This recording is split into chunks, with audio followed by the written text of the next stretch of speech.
মাস তো ইয়ে গেছে, আমার স্কুলে তো ফি দেওয়া লাগবে। এই তো জানুয়ারি মাস আইতেছে, পরীক্ষা দেওয়া লাগবে না?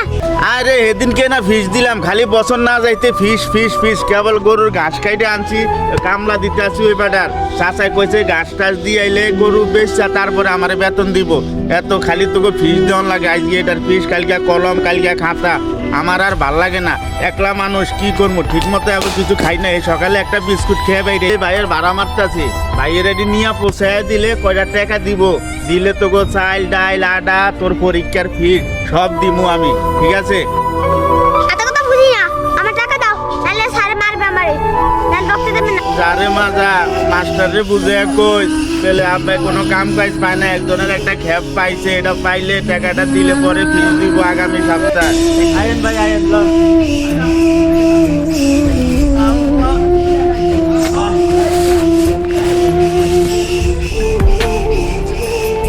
আমি গেলাম, আমি আর থাকবো না যে।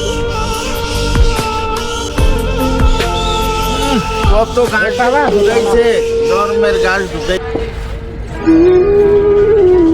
জীবনটা শেষ আমার। আর কত কালে রিক্সা চালাইতে পারলে জানে, বউ পোলা ফাইনাল লাগিয়া জীবনটা আমার শেষ হয়ে গেল গা।